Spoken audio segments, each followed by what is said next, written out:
हाँ, तो देखिए हम अपने वीडियो सीरीज़ का सबसे पहला लेक्चर जो जाएगा हमारा वो प्लांट फिजियोलॉजी का जाएगा। उसमें हम अपना फर्स्ट चैप्टर स्टार्ट कर रहे हैं, फोटोसिंथेसिस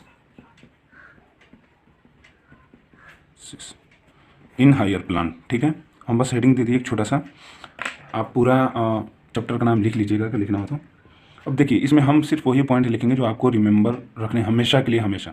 देखिए अगर आप मेरा नोट्स फॉलो करेंगे तो ये पक्की बात है कि नीट आपको टेंशन नहीं देगी, क्योंकि ये मैं जो अभी पढ़ा रहा हूँ ये सिर्फ नीट के लिए पढ़ा रहा हूँ, इसमें कोई बोर्ड के लिए कुछ लिए भी नहीं है।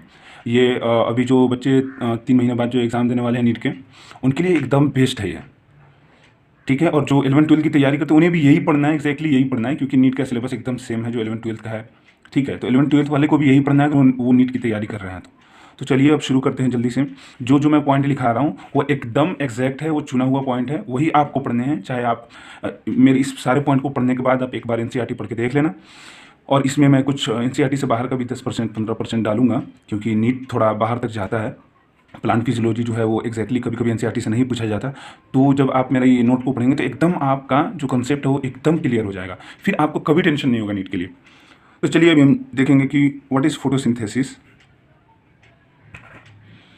ये क्या होता है ना,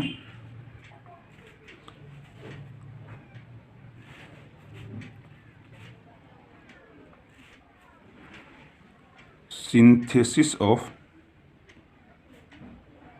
organic food from water and CO2 and oxygen is evolved as by product. Photosynthesis क्या है? फोटोसिंथेसिस ये है कि इसमें प्लांट अपना खाना बनाता है, किससे? वाटर से एंड CO2 से, और निकलता क्या है इसमें? ऑक्सीजन निकलता है बाई प्रोडक्ट के रूप में। देखिए मैं फिर से कह रहा हूँ कि ये यहाँ जो पॉइंट लिखा रहा हूँ ये आपको हमेशा याद होने चाहिए, क्योंकि जब आप मेरा नोट्स पढ़ेंगे और ये पॉइंट सारे आपको याद हो जाएंगे तब आपको मज़ा आएगा एनसीईआरटी पढ़ने में या फिर नीट के एग्जाम देने में। मैं बता दे रहा हूँ एकदम क्लियर। तो इसमें क्या होता है ना, CO2 प्लस H2O मिलके क्या बनाता है? अपना खाना बनाता है, यानी C6H12O6 plus O2 by product में निकलता है, और वाटर भी निकलता है, वाष्प मतलब वेपर, वाटर वेपर भी निकलता है। जब आप इसको बैलेंस करेंगे तो 6 12 6 6, तो उतना बैलेंस याद रखने की ज़रूरत नहीं है, आप बस देख लीजिएगा। जो मतलब यही रिएक्शन होता है हमारा। इसमें क्या करता है? प्लांट कार्बन डाइऑक्साइड और वाटर यूज़ करता है और इसमें अपना खाना बनाता है, यही उसका फूड है। ठीक है, फूड कार्बोहाइड्रेट बनाता है और oxygen as a by product release होता है। अब देखिए ये फोटोसिंथेसिस है ना, ये किस टाइप का प्रोसेस है? ये जो प्रोसेस हमने लिखा अभी, ये रिएक्शन जो हमने लिखा है, ये किस टाइप का है? तो ये सब मैं फिर बोल रहा हूँ, प्लीज़ आपको याद होने चाहिए। भले आप एनसीईआरटी पढ़ो चाहे मत पढ़ो यार, ये नोट पढ़ना, सही बता रहा हूँ, नीट कभी तकलीफ नहीं देगी। हाँ, इसके बाद अगर आप एक बार मेरे नोट याद करने के बाद चाहे इसको समझने के बाद एक बार अगर आप एनसीईआरटी पढ़ लेंगे तो आपको मज़ा आ जाएगा। देखिए एनाबोलिक प्रोसेस है, अभी मैं सब समझा दूंगा, पहले लिख लेने दीजिए। ये एक फिजियो केमिकल प्रोसेस है, और फिर ये रिडॉक्स रिएक्शन है। अभी पता चलेगा, सब अभी बता दूंगा। ये सारी याद होने चाहिए कि ये जो प्रोसेस अभी हमने लिखा है वो किस टाइप का प्रोसेस है। तो एनाबोलिक है, फिजियोकेमिकल प्रोसेस है, रिडॉक्स रिएक्शन है, और इंडोथर्मिक है। इंडोथर्मिक कहते हैं, एक होता है एक्सोथर्मिक, एक होता है इंडोथर्मिक। इंडोथर्मिक कहते हैं जिसमें एनर्जी यूज होता है, यानी एनर्जी कंज्यूमिंग प्रोसेस। ओके, इतना हुआ फोटोसिंथेसिस बना। अब देखिए एनाबोलिक क्या है? एक होता है कैटाबोलिक, एक होता है एनाबोलिक। एनाबोलिक में ना हम कुछ चीज़ फॉर्मेशन करते हैं, कैटाबोलिक में किसी चीज़ का डिग्रेडेशन किया जाता है। एनाबोलिक में हमने क्या बनाया? हमने फूड, प्लांट ने फूड बनाया। ठीक है, प्लांट ने क्या बनाया? फूड बनाया, किससे? कार्बन डाइऑक्साइड वाटर से, यानी यहाँ क्या हुआ? बना, इसलिए anabolic process. Physio chemical process, ये देखिए फिजिकल भी है केमिकल भी है। केमिकल क्यों है? क्योंकि देखिए कुछ चीज़ें मिलके कुछ चीज़ें बन रही हैं, समझ में आए? केमिकल इसलिए है कि कुछ मिलके, दोनों मिलके कुछ बन रहा है, ये केमिकल प्रोसेस हो रहा है प्लांट के अंदर अपना। फिजियो क्यों है? क्योंकि आप जानते हैं कि इसके लिए लाइट की जरूरत होती है, और लाइट क्या है? फिजिकल चीज़ है भाई, यानी इसको बाहर से दिया जा रहा है, इसलिए क्या है? फिजियो केमिकल प्रोसेस, केमिकल इसलिए कि मतलब इंटरचेंज हो रहा है, कुछ मिलकर कुछ बन रहा है, और फिजिकल किस लिए, क्योंकि लाइट का यूज़ हो रहा है, इसलिए फिजियोकेमिकल प्रोसेस। रिडॉक्स रिएक्शन क्यों है? देखिए यहाँ जो कार्बन डाइऑक्साइड है ना, इसका रिडक्शन होता है, याद रखिएगा किसका रिडक्शन होता है, कार्बन डाइऑक्साइड का रिडक्शन होता है, और वाटर जो है ना, वाटर उसका ऑक्सीडेशन होता है। तो जिस प्रोसेस में ऑक्सीडेशन रिडक्शन दोनों हो उसको रिडॉक्स रिएक्शन बोलते हैं। एंडोथर्मिक क्योंकि लाइट एनर्जी के रूप में यूज़ होता है, बिना लाइट का आप खाना नहीं बना सकते, इसलिए एनर्जी कंज्यूमिंग प्रोसेस है। याद रखना है कि CO2 का ही रिडक्शन होता है और वाटर का यहाँ ऑक्सीडेशन होता है। चलिए आगे बढ़ते हैं। अब देखिए फोटोसिंथेसिस किस किस में प्रेजेंट होता है, ये थोड़ा ध्यान में रखिएगा, इसको रिमेम्बराइज नहीं करना है आपको। फोटोसिंथेसिस, ऐसे सिंथेसिस लिख रहा हूँ, समझ जाइएगा। Photosynthesis is present in higher plant,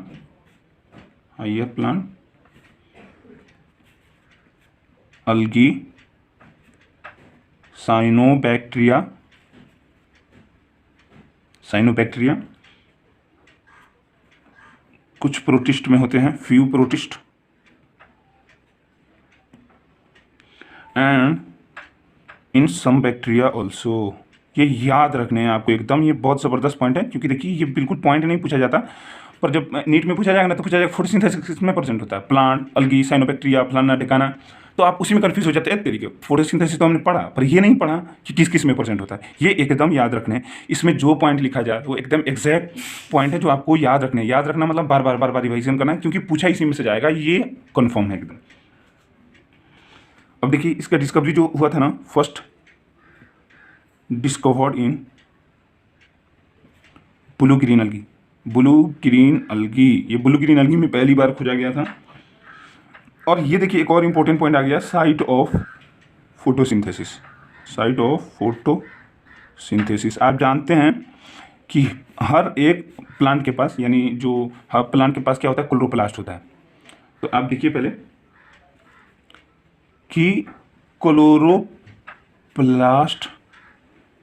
and chromatophore, 2 minute रुक जाइए, लिख लेने दीजिए, फिर बताता हूँ। क्रोमेटोफोर। अब देखिए हायर प्लांट में क्या होता है, क्लोरोप्लास्ट होता है। क्लोरोप्लास्ट क्या होता है, यानी ये पिगमेंट रखता है जिसमें क्लोरोफिल होता है, पिगमेंट रखने वाला क्लोरोप्लास्ट है। तो आप जानते हैं कि यहाँ लाइट की भी जरूरत होती है, जब आप फोटोसिंथेसिस देखते हैं तो लाइट की भी और क्लोरोफिल की भी जरूरत होती है कि नहीं। और ये क्लोरोफिल कहाँ स्टोर होता है, क्लोरोफिल क्लोरोप्लास्ट में स्टोर होता है। यानी हायर प्लांट में ये फोटोसिंथेसिस कहाँ होता है, क्लोरोप्लास्ट में।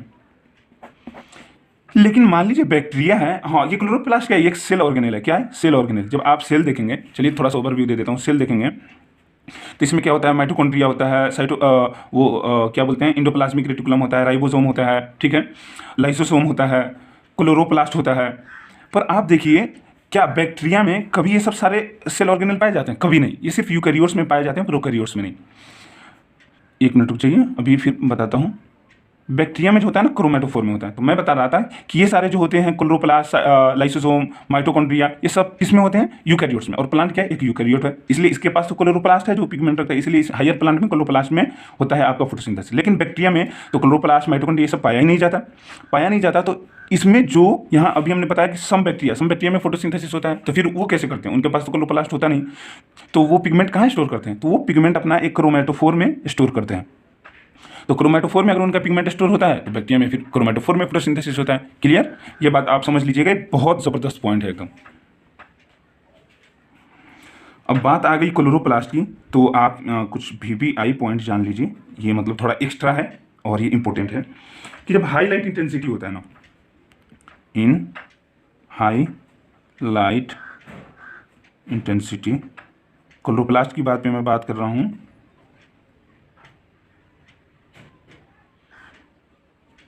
इन हाई लाइट इंटेंसिटी, इसमें क्या होता है ना, क्लोरोप्लास्ट जो है ना, अरेंज देमसेल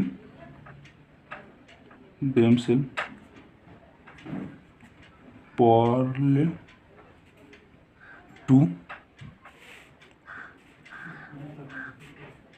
द वॉल। अब देखिए क्या होता है हाईलाइट इंटेंसिटी में, सॉरी थोड़ा ये गड़बड़ हो गया, आप ध्यान दीजिए। मान लीजिए ये क्लोरोप्लास्ट है, तो ये सब जो होता है ना, मान लीजिए लाइट इधर से आ रही है, ऐसे लाइट आ रही है, ठीक है, तो क्लोरोप्लास्ट क्या होता है ना, हाईलाइट इंटेंसिटी में ये खुद को वॉल के पैरेलल अरेंज कर लेता है ताकि ज़्यादा से ज़्यादा लाइट आके इसको मतलब डैमेज ना करते, यानी इसको जितना लाइट की ज़रूरत होती है उससे अगर ओवर लाइट आ रहा है तो ये क्या होता है, वहाँ से हट के सामने से वॉल के पैरेलल अरेंज हो जाता है। तो ये जब वॉल के पैरेलल अरेंज हो जाता है इसको हम बोलते हैं पैरास्ट्रोफ। ये टर्म आपको याद रखना है, पैरास्ट्रोफ। अब ये पैरास्ट्रोफ क्या है, यानी हाई लाइट इंटेंसिटी में जो क्लोरोप्लास्ट का अरेंजमेंट होता है वो किस टाइप का होता है, पैरास्ट्रोफ टाइप का होता है। जबकि लो लाइट इंटेंसिटी इसका अरेंजमेंट जो क्लोरोप्लास्ट का अरेंज होता है ना वो एकदम ऐसे होता है, क्योंकि लाइट कम आ रही है, तो इसको लाइट तो इतना चाहिए कि खाना बनाए, इसलिए बिल्कुल सामने अरेंज होता है, इसलिए ताकि ज़्यादा से ज़्यादा लाइट एब्जॉर्ब कर सके। इसको बोलते हैं हम इपीस्ट्रोफ। प्लीज़ ये थोड़ा एक्स्ट्रा पॉइंट है पर इंपॉर्टेंट है इसलिए बता रहा हूँ, याद रखना ज़रूरी है, ठीक है। चलिए अब आगे बढ़ते हैं। ये हो गया, हमने कुछ देख लिया फोटोसिंथेसिस पे, ओके। फिर से देख लीजिए, एक ओवरव्यू मार लीजिए। फोटोसिंथेसिस पे हमने देखा, प्लीज याद करने की कोशिश कीजिए। याद करना मतलब समझना होता है। फोटोसिंथेसिस हमने पहले देखा, हमारा चैप्टर फोटोसिंथेसिस, इसमें हमने देखा कि इसमें वाटर और कार्बन डाइऑक्साइड की यूज करके क्या बनता है, प्लांट अपना खाना बनाता है और ऑक्सीजन ऐसे बाई प्रोडक्ट रिलीज होता है। ये तो एकदम इंपॉर्टेंट है ये सारा का सारा, कि एनाबॉलिक प्रोसेस होता है, फिजियोकेमिकल प्रोसेस होता है, रिडॉक्सिडेशन होता है और एंडोथर्मिक प्रोसेस होता है, ठीक है। और फोटोसिंथेसिस प्रेजेंट इन, ये भी बहुत मस्त पॉइंट है, प्लांट में, अलगी में, साइनोबैक्टीरिया में, प्रोटिस्टा की कुछ प्रोटिस्टा में और सम बैक्टीरिया में, क्योंकि हर बैक्टीरिया हेटेरोट्रॉफ्स नहीं होते हैं, ठीक है। First discover in blue green अलगी, side of photosynthesis. आप जानते हैं कि प्लांट क्या यूकैरियोट है, हायर प्लांट, तो यूकैरियोट में तो क्लोरोप्लास्ट, माइटोकॉन्ड्रिया ये सब हैं, तो हायर प्लांट में क्लोरोप्लास्ट में हो जाएगा आपका मतलब फोटोसिंथेसिस। लेकिन बैक्टीरिया में कोई तो सेल ऑर्गेनेल होते नहीं है, तो वहाँ एक क्रोमैटोफोर होता है जो कि मतलब आपका पिगमेंट स्टोर करता है, जहाँ बैक्टीरिया में क्रोमैटोफोर में फोटोसिंथेसिस होता है। फिर हमने देखा कि जब हमने क्लोरोप्लास्ट की बात आई गई तो थोड़ा हमने देख लिया कि हाईलाइट इंटेंसिटी में क्या होता है ना, क्लोरोप्लास्ट जो होता है खुद को वाल के पैरेलली अरेंज कर लेता है ताकि डायरेक्ट लाइट के संपर्क में ना आए, क्योंकि हाईलाइट इंटेंसिटी है ना। तो उस क्लोरोप्लास्ट के अरेंजमेंट को हम कहते हैं पैरास्ट्रोफ। यानी पैरास्ट्रोफ जो अरेंजमेंट होता है क्लोरोप्लास्ट को, वो कब होता है, हाईलाइट इंटेंसिटी में। और लो लाइट इंटेंसिटी में इपीस्ट्रोफ टाइप का अरेंजमेंट होता है क्लोरोप्लास्ट का। इतना क्लियर, एकदम दिक्कत नहीं होनी चाहिए याद करने में, इतना बेस्ट बता रहा हूँ, एकदम आप इसको याद ही कर जाइएगा, तब आपको फायदा मिलेगा। चलिए आइए आगे चलते हैं। अब फोटोसिंथेटिक पिगमेंट के बारे में पढ़ेंगे। तो देखिए, हम यहाँ सिर्फ 3 फोटोसिंथेटिक पिगमेंट पढ़ेंगे जो आपको एकदम याद होने चाहिए। अब हम क्या पढ़ने वाले हैं, फोटोसिंथेटिक पिगमेंट। मैंने कहा कितना कहा, 3, तो बस 3। जब आप पढ़ेंगे चैप्टर तो आप कितना कहेंगे कि हम फोटोसिंथेटिक पिगमेंट बस 3 याद रखेंगे। एक में आइए जल्दी जल्दी चलते हैं, क्लोरोफिल। अब देखिए क्लोरोफिल में, अब इसमें हम देखेंगे सबसे पहला क्लोरोफिल ए। अब जानते हैं क्लोरोफिल ए होता है, क्लोरोफिल बी होता है, बहुत टाइप का होता है। ये क्लोरोफिल CHL से क्लोरोफिल, आप समझ जाना क्लोरोफिल ए। जल्दी जल्दी चलते हैं। इसके लिए जो आपको पॉइंट याद रखने हैं बस वही बताऊंगा, उससे ज़्यादा कोई फालतू का पॉइंट नहीं, और जो बता दूंगा वो फालतू का पॉइंट नहीं, आपको बस याद रखने हैं उसको। पहले इसका फॉर्मूला याद कर लीजिए, C55H72O5N4Mg। भी रुक जाइए, थोड़ा देर आने दीजिए, फिर इस पर बात हम कर लेंगे। मोस्ट इंपॉर्टेंट अभी जो आ रहा है, इसका कलर क्या होता है, कलर होता है इसका ब्लू ग्रीन। ये सब एनसीईआरटी में लिखा हुआ है भाई, ये इंपॉर्टेंट है, कलर ब्लू ग्रीन इसका कलर होता है। किसका, क्लोरोफिल ए का, एकदम एनसीईआरटी ने लिख दिया तो याद ही रखना, ब्लू ग्रीन कलर होता है। तो अब देखिए इसमें अब हम पॉइंट लिखते जा रहे हैं क्या क्या। ये क्या है, यूनिवर्सल पिगमेंट है। यूनिवर्सल पिगमेंट मतलब जो भी फोटोसिंथेसिस करेगा उसमें तो ये रहेगा ही रहेगा, समझ में आया, यूनिवर्सल पिगमेंट। यूनिवर्सल पिगमेंट के बाद क्या होता है, ये ऐसा पिगमेंट है, यानी क्लोरोफिल ए, फोटोसिंथेटिक पिगमेंट में क्लोरोफिल ए ऐसा पिगमेंट है जो मोस्ट एबंडेंट है, यानी सबसे ज़्यादा पाया जाने वाला पिगमेंट यही है। अब क्या है ना, इनसोल्यूबल इन वाटर, ये थोड़ा एक्स्ट्रा पॉइंट है पर याद रखने हैं एकदम। इनसोल्यूबल इन वाटर, वाटर में सोल्यूबल नहीं होता है। और light is essential for their formation, and light is essential for their formation. देखिए, अगर थोड़ा लिखाई समझ में नहीं आ रहा तो बोल रहा हूँ, प्लीज़ आप उस पर ध्यान दीजिएगा। मैं फिर से कह रहा हूँ, जितना पॉइंट लिखा है याद होना चाहिए। यूनिवर्सल पिगमेंट है, मोस्ट एबंडेंट है, इनसोल्यूबल इन वाटर है, एंड लाइट जरूरी होता है इसके फॉर्मेशन के लिए। अब देखिए, थोड़ा सा ओवरव्यू दे देता हूँ, एक रिएक्शन है, थोड़ा आप ध्यान रखिएगा, क्योंकि वो कभी कभी ना पूछ लिया जाता है। Glycine plus succinyl coenzyme A, coenzyme A ये क्या बनाता है, प्रोटोक्लोरोफिल। ये प्रिकर्सर होता है क्लोरोफिल का, प्रोटोक्लोरोफिल। अब क्या होता है ना, लाइट के प्रेजेंस में, किसमें, लाइट के प्रेजेंस में इसका हाइड्रोजिनेशन होता है, तब ये जाके क्या बनता है, क्लोरोफिल। अब आपको इसका मतलब समझ में आ गया होगा कि light is essential for their formation. आगे लाइट, जब तक लाइट नहीं रहेगा तो ये प्रोटोक्लोरोफिल कभी भी क्लोरोफिल में नहीं बदलेगा। तो ये रिएक्शन बताना जरूरी था ताकि ये पॉइंट आपका क्लियर हो। प्लीज़ इसको ध्यान में रखिएगा, एकदम इतना ही पढ़ना है, बाकी नहीं पढ़ना है। हाँ, इसका मतलब भी समझ लीजिए, यूनिवर्सल पिगमेंट है, इसका मतलब क्या है, प्लांट में भी मिलेगा, फलाना में ठिकाना, जितना कोई फोटोसिंथेसिस करता है सब में मिलेगा। तो अगर कहा जा रहा है कि chlorophyll a found in plant, cyanobacteria, few protista, some bacteria, बिल्कुल सब सही है, सब सही है, क्योंकि उन लोगों में कुछ कुछ में बैक्टीरिया में भी फोटोसिंथेसिस होता है। तो जहाँ भी फोटोसिंथेसिस होगा ये यूनिवर्सल पिगमेंट है, हर जगह पाया जाएगा। तो क्लोरोफिल ए आपका खत्म, इतना ही पढ़ना है बस क्लोरोफिल ए के बारे में। याद ये सारे पॉइंट रखने हैं, और ये तो मोस्ट इंपॉर्टेंट है कलर। अभी जितना बताऊंगा ना सबका कलर याद रखना है प्लीज़। अब आइए क्लोरोफिल बी पे, क्लोरोफिल बी, इसका भी कलर याद रख लीजिए। पहले इसका फॉर्मूला याद रख लीजिए, C55H70O6N4 mg, C55H70O6N4 mg, ये इसका मतलब अपना क्या है, फॉर्मूला है। हाँ, कलर मोस्ट इंपॉर्टेंट, तो कलर आ जाइए, yellow green, yellow green, yellow green colour याद रखना है। इसके बारे में इतना ही जानिए। और पाया कहाँ कहाँ जाता है ये उतना इंपॉर्टेंट नहीं है, तो उसको आप छोड़ ही दीजिए, क्योंकि फिर आपका नोट लंबा हो जाएगा, और मैं नहीं चाहता ना आपका नोट लंबा हो। जितना इंपॉर्टेंट है बस वही जानिए। इसमें थोड़ा क्लोरोफिल ए के बारे में ज़्यादा जाना जाता है, इसलिए इसमें ये सारे इंपॉर्टेंट है, पर इसका उतना इंपॉर्टेंट नहीं है कि कहाँ किस किस में पाया जाता है, तो छोड़िए उसको। आइए क्लोरोफिल सी पे, मैं चाहता हूँ कि आपका नोट ना बस एकदम एग्जैक्ट हो, छोटा सा हो, जो पढ़ के एकदम आप नीट में चले जाएँ, कोई दिक्कत नहीं, टेंशन नहीं हो आपको। इसका कलर याद रखिए, सॉरी ये कहाँ पाया जाता है, ये पाया जाता है ब्राउन अलगी में। ये सब याद रखिए, जो बस लिखा रहा हूँ उसको याद रखिए, ब्राउन अलगी में पाया जाता है। क्लोरोफिल डी, ये सब इंपॉर्टेंट है भाई। क्लोरोफिल डी कहाँ पाया जाता है, रेड अलगी में, रेड अलगी में। ये आप फिर पढ़िएगा, जब वो अलगी वाला चैप्टर पढ़िएगा ना, वो प्लांट वाला जिसमें अलगी आएगा, उसमें आप पढ़िएगा कि रेड अलगी में क्लोरोफिल डी पाया जाता है। इसीलिए ये तो बहुत गहराई वाली जगह पे समुद्र में रह पाता है, ठीक है। ये रेड अलगी में क्लोरोफिल डी पाया जाता है। तो ये आपका क्लोरोफिल हुआ। मैंने कहा ना 3 पिगमेंट पढ़ेंगे, तो एक में आपका क्लोरोफिल निकला, जिसमें आप क्लोरोफिल ए के बारे में कुछ पॉइंट जाने, उसका कलर जाने। कलर के बाद यूनिवर्सल पिगमेंट होता है, मोस्ट अबंडेंट होता है, इनसॉल्युबल इन वाटर होता है, light is essential for their formation. और इस मतलब सेंटेंस को समझाने के लिए मैंने आपको ये बताया, जो आपको हेल्प करेगा कि हाँ लाइट कैसे मतलब एसेंशियल होता है। फिर आपने क्लोरोफिल में देखा, इसमें सिर्फ एक इंपॉर्टेंट है कि इसका कलर याद रखना है। क्लोरोफिल सी और क्लोरोफिल डी में इंपॉर्टेंट क्या है, ये किस किस में पाया जाता है, एकदम याद रखना है भाई, याद रखना है। चलिए दूसरा का पिगमेंट की हम बात करते हैं, कैरोटीनोइड। कैरोटीनोइड दूसरा पिगमेंट हमारा कैरोटीनोइड। जल्दी जल्दी, फर्स्ट पॉइंट इसका ये है कि ये लिपिड सोल्यूबल होता है। ये इंपॉर्टेंट है, जितना पॉइंट लिखा रहा हूँ सब याद रखना है, A to Z बिल्कुल। इसका काम देखिए क्या होता है, ये क्या होता है ना, एटॉमिक ऑक्सीजन को कन्वर्ट करता है, एटॉमिक ऑक्सीजन को कन्वर्ट करता है, किसमें कन्वर्ट करता है, मोलिकुलर ऑक्सीजन में। ये ऑक्सीजन लिखा है, असल में ये O जो होता है ना उसको कन्वर्ट कर देता है O2। ये ऑक्सीजन लिखने के लिए ना हमने O2 इस्तेमाल कर लिया, ताकि थोड़ा आसानी हो जाए लिखने में। और एक और याद रखना है, मोस्ट स्टेबल पिगमेंट यही होता है,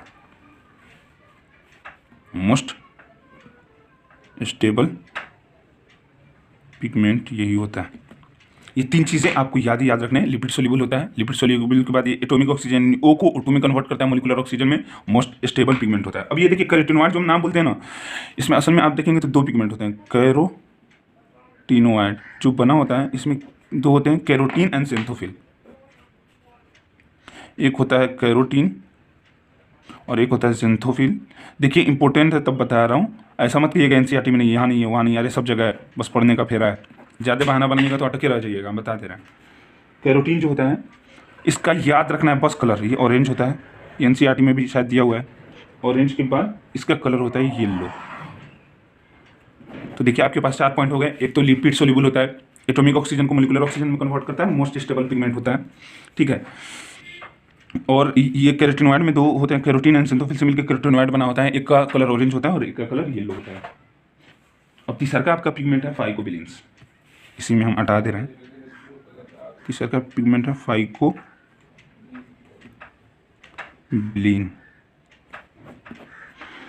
ये भी याद रखना है भाई, देखिए जो भी बता, इसमें कौन सा प्रोटीन पाया जाता है, बिलिन प्रोटीन पाया जाता है। भूलिएगा मत, ये मत कहिएगा एक्स्ट्रा पढ़ा रहे थे, जो बता रहा हूँ चुपचाप पढ़ लीजिए। इसमें 3 टाइप के पिगमेंट होते हैं भाई, एक होते हैं येलो फाइकोसाइनिन, एक होता है फाइकोसाइनिन और एक होता है फाइकोइरिथ्रिन। देखिए इसका ना बस नाम याद रखना है कि फाइकोबिलिन्स में कितने पिगमेंट आते हैं, 3, येलो फाइकोसाइनिन, फाइकोइरिथ्रिन। अब भी मुझे याद है कि एक बार जब मैं था अपनी कोचिंग में तो उसमें क्वेश्चन पूछा गया था कि इसमें से 4 ऑप्शन दिए गए थे कि कौन सा पिगमेंट फाइकोबिलिन पिगमेंट है। तो उसमें बहुत सारे नाम थे, कैरोटीन था, जेंथोफिल था, फाइकोसाइनिन था, क्लोरोफिल था, क्लोरोफिल बी था, मतलब इस टाइप के, इसलिए थोड़ा इंपॉर्टेंट लगा इसलिए बता दिया और याद भी रखिएगा। अब ये देखिए, ये दोनों में जो होता है ना, इन दोनों का कलर जो होता है ब्लू ग्रीन होता है, ब्लू ग्रीन होता है, क्योंकि इसमें जो मेटल पाया, देखिए जैसे यहाँ था ना क्लोरोफिल ए में, यहाँ सारे क्लोरोफिल में देखिएगा Mg होता है सेंट्रल मेटल, यानी Mg आप जब देखेंगे तो Mg ऐसे होता है, ज़रा समझ लीजिए, थोड़ा सा जल्दी से बता दे रहा हूँ, इंपॉर्टेंट नहीं है इसलिए छोड़ दिया था। मान लीजिए पायरोल रिंग है, ये भी पायरोल रिंग है, ये भी पायरोल रिंग है, ये भी पायरोल रिंग है, ठीक है। तो पायरोल रिंग में CH3 CH3 CH3 CH3 जुड़ा रहता है और सेंट्रल मेटल क्या होता है, मैग्नीशियम। समझ में आया? क्लोरोफिल में देखिए मैग्नीशियम, क्लोरोफिल बी में भी देखिएगा मैग्नीशियम, है कि नहीं है। तो वैसे ही यहाँ सेंट्रल मेटल कॉपर होता है ना, इसलिए इनका कलर क्या होता है, ब्लू ग्रीन, इन दोनों का। सॉरी, यहाँ देखिए, येलो फाइकोसाइनिन और फाइकोसाइनिन में सेंट्रल मेटल क्या होता होगा, कॉपर, इसलिए इनका कलर क्या होता है, ब्लू ग्रीन। जबकि इरिथ्रीन आ गया, इसका कलर होता है रेड, क्योंकि इसमें आयरन सेंट्रल मेटल के तौर पे पाया जाता है। बस यही याद रखने हैं आपको, प्लीज़ तीनों पिगमेंट को मत छोड़िएगा किसी एक को भी, तीनों को रट्टा मार जाइएगा। और जब थोड़ा आप एक्स्ट्रा पढ़ लेते हैं ना तो फील आती है आपको, ठीक है। चलिए हम एक बार फिर रिवाइज करा देंगे, अब आगे बढ़ते हैं। थोड़ा क्लोरोफिल के बारे में जान लेते हैं, प्लीज़ देख लीजिए, थोड़ा इंपॉर्टेंट है।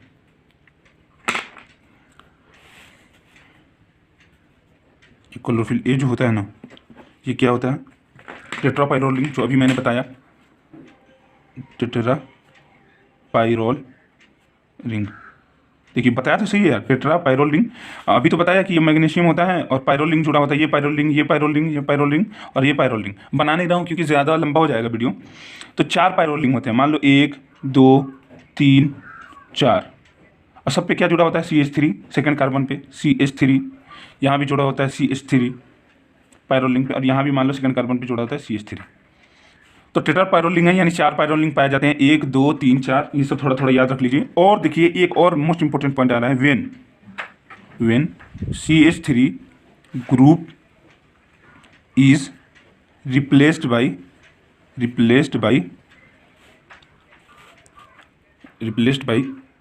अल्डिहाइड, कहाँ, at third carbon of second pyrrole ring, समझ जाइएगा। हाँ सॉरी, ये जो CH3% होता है ना, ये हर पाइरोल रिंग के थर्ड कार्बन पे होता है। तो अब देखिए फर्स्ट है, ये सेकंड है, समझ लीजिएगा थोड़ा। तो अगर ऐसा हो जाएगा ना, तो ये क्या हो जाएगा, then it will be chlorophyll B.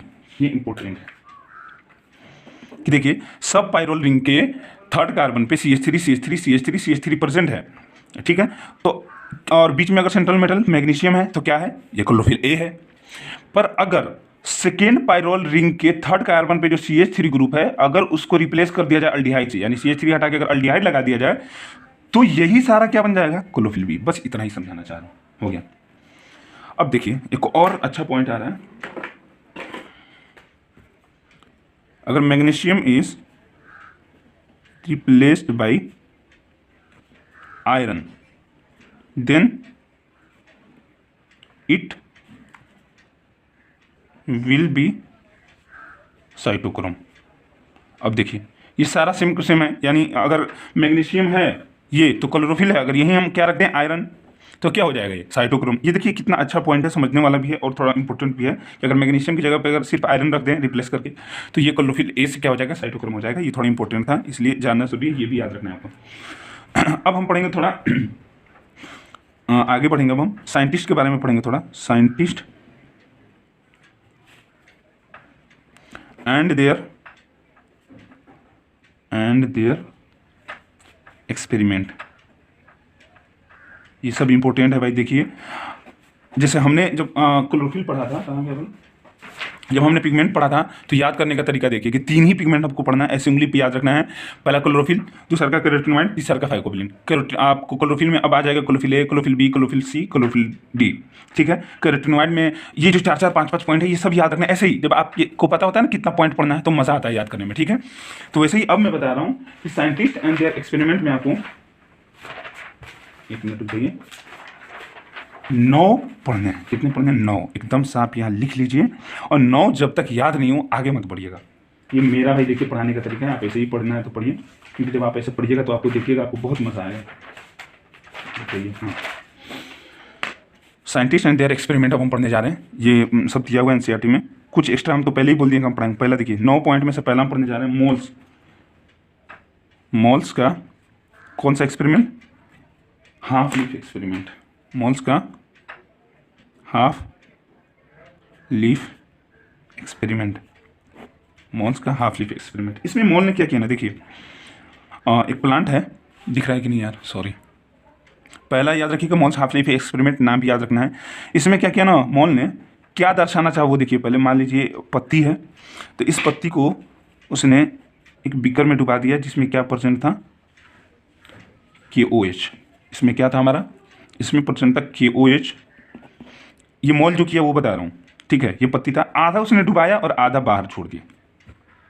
अब आप KOH के बारे में जान लीजिए। ये जो होता है ना वो CO2 एब्जॉर्बेंट होता है। हाँ, अब ये जो एक्सपेरिमेंट किए गए ना साइंटिस्ट के द्वारा, किसी ने बताया कि देखो भाई कार्बन डाइऑक्साइड जरूरी होता है, किसी ने कहा कि नहीं नहीं फोटोसिंथेसिस के लिए लाइट जरूरी होता है। बस ये जो हम पीछे रिएक्शन लिखे थे तो इसमें हर एक चीज़ को जरूरी बताने के लिए लोगों ने बहुत बहुत सारे एक्सपेरिमेंट कर दिए, उसी को नाम दे दिए। तो उसी में हम पहला एक्सपेरिमेंट पढ़ रहे हैं, मोल हाफ लीफ एक्सपेरिमेंट। इसमें उसने आधा लीफ कार्बन KOH में डुबा दिया। KOH क्या होता है, CO2 एब्जॉर्बेंट। यानी अब क्या हुआ कि आधे लीफ जिस सोल्यूशन में डूबा हुआ है, अगर वहाँ कार्बन डाइऑक्साइड होगा तो ये तो एब्जॉर्ब कर क्या होगा, यानी आधी लीफ को कार्बन डाइऑक्साइड नहीं मिली, आधी लीफ बाहर है उसको कार्बन डाइऑक्साइड मिली।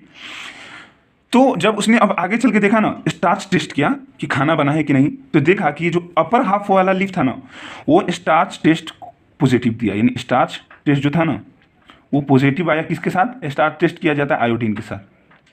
तो अगर स्टार्च टेस्ट पॉजिटिव आया इसका मतलब ये होगा कि हाँ यहाँ स्टार्च था, इसीलिए आयोडीन ने पॉजिटिव टेस्ट दे दिया। जबकि इसके साथ, इस आधे लीफ के साथ जब उसने स्टार्च टेस्ट किया ना तो रिजल्ट क्या है, नेगेटिव आया। तो इससे उसने ये निकाला कि CO2 is essential for photosynthesis. बस इतना ही, मोल्स हाफ लीफ एक्सपेरिमेंट खत्म। आपको सिंपल वे में समझा दिया कि उसने क्या किया था। सेकंड में आ जाइए, जल्दी जल्दी, टाइम नहीं लेना है आपका ज़्यादा, पर प्लीज़ लंबा अगर वीडियो नहीं बनाएंगे तो फिर ये लंबे लंबे चैप्टर खत्म कैसे होंगे। अब आ जाइए प्रिस्टली का कौन सा experiment, bell jar experiment. Priestley का बेल जार एक्सपेरिमेंट। अब देखिए इसमें अब ये क्या बताना चाहा, जैसे इसने एक्सपेरिमेंट करके कुछ बताया ना कि CO2 is essential for photosynthesis, इसमें भी ये कुछ बताएगा। अब ये क्या बताएगा, देखिए इसने एक जार लिया, थोड़ा छोटा छोटा पिक्चर में समझा दे रहा हूँ। जार लिया और उसमें ना एक डिबिया इसने जला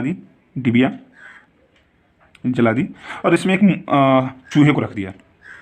अब चूहा तो बनाने नहीं, तो मान लीजिए चूहा है, ठीक है, चूहा है। तो देखा कि कुछ देर में ये बुझ गया, ये लाइट, और ये चूहा भी मर गया। ये क्या हो गया, डेड हो गया, ठीक है। और ये जो क्या होगा ना, ये जो कैंडल था वो क्या हो गया, एक्सटिंग्विश्ड हो गया, यानी बुझ गया। ठीक है भाई, ये पहला एक्सपेरिमेंट था। प्लीज़ थोड़ा जल्दी जल्दी समझिए, उतना टाइम नहीं है। और दूसरा जब इसने एक्सपेरिमेंट किया ना तो वही जार लिया इसने, बेल जार, बेल की तरह इसका शेप है और जार है। इसमें फिर इसने जला दिया कैंडल, फिर इसने चूहा लिया, मेरा वाला चूहा इस टाइप का, मस्तार वाला, एकदम छोटा छोटा टांग वाला, और इसमें इस बार उसने एक पौधा रख दिया। पौधा रख दिया उसने। अब देखा कि ना ये एक्सटिंग्विश्ड हुआ ना ये बुझा, एक्सटिंग्विश्ड दिख तो रहा है ना यार, एक्सटिंग्विश्ड नहीं हुआ, ये जिंदा रहा। तो इसने अब लॉ दिया जाके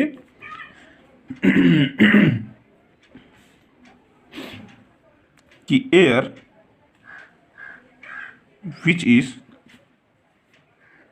which was damaged by candle and mouse, air which was damaged by candle and mouse, refreshed by green plant। ये उसने दिया। हाँ, इसने कुछ टर्म दिए इसने 2 टर्म दिए, ये याद रखिएगा, फ्लोजिस्टन एंड डी फ्लोजिस्टन।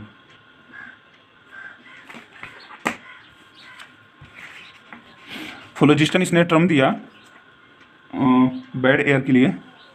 बैड एयर मतलब जिसमें ऑक्सीजन की कमी है, गंदा एयर, यानी CO2 के साथ वाला। और डिफ्लोजिस्टन इसने कहा गुड एयर को। गुड एयर मतलब ऑक्सीजन वाला, ये CO2 वाला एयर जो कि मतलब गंदा है, और ऑक्सीजन वाला एयर जिसको उसने गुड एयर कहा।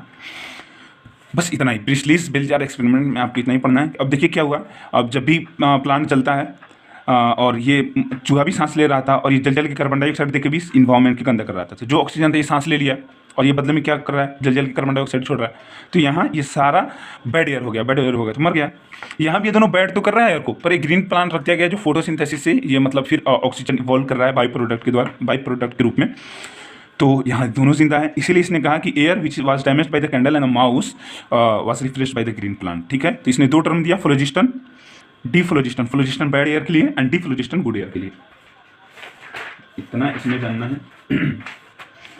तीसरा का साइंटिस्ट का नाम देखिए, यहाँ प्रिस्ली था, यहाँ मॉल का था हाफ लीफ एक्सपेरिमेंट, प्रिस्ली का था बेलजार एक्सपेरिमेंट। अब एक जैन इंजनहॉस थे, जैन इंजनहॉस।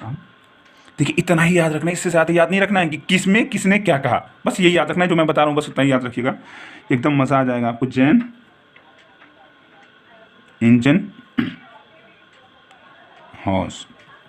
Engine house. अब देखिए भाई, इसने सिर्फ एक बात कहा, यानी इसी ने पहला प्रूफ किया, first proof that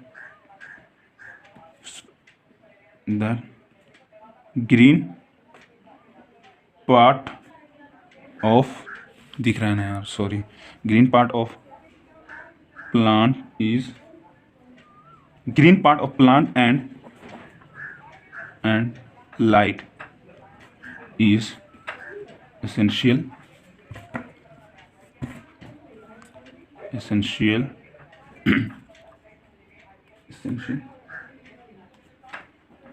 for photosynthesis। Okay, देखिए इसमें जैन इंजनहॉस ने क्या बताया कि फोटोसिंथेसिस के लिए क्या क्या जरूरी होता है, बस इतना याद रखना, green part of plant and light.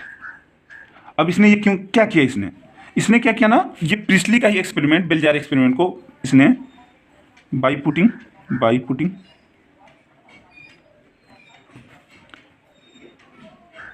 Priestly is setup, Priestley का जो सेटअप था उसी को इसने क्या किया, by putting Priestley setup first in dark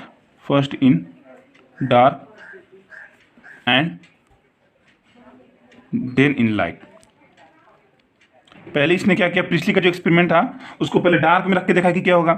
अब देखिए डार्क में रखेगा, ये वाले जो था कि यहाँ देखिए प्लांट है, प्लांट क्या कर रहा है, एयर को साफ कर दे रहा थे दोनों, मतलब ये भी चल रहा है और ये जिंदा भी रह रहा है। लेकिन इसने क्या किया, इंजनहॉस ने इसको पहले डार्क में कर दिया तो लाइट नहीं मिलेगा, तो ये खाना बनाएगा नहीं, तो बाई प्रोडक्ट में ऑक्सीजन कैसे छोड़ेगा, नहीं छोड़ेगा ना, ठीक है। और फिर इसने लाइट में रखा तो फिर ऑक्सीजन बनने लगा। तो इसने ये जो दिया ना कि green part of plant and light is essential for photosynthesis, ये जैन इंजनहॉस ने दिया, ये याद रखना है। और याद रखना है कि इसने कुछ नहीं किया, बस प्रिस्ली का सेटअप जो था इसको पहले उसने डार्क में रख दिया, फिर लाइट में रख के देखा कि क्या क्या होता है, तभी उसने ये बात कही। ये 3 हम पढ़ चुके हैं साइंटिस्ट के बारे में। चलिए चौथा आ जाइए जल्दी से, अब छोटा छोटा है इतना पढ़ा नहीं है। चौथा, इस साइंटिस्ट के बारे में हम पढ़ेंगे, वॉन सैक्स। वॉन सैक्स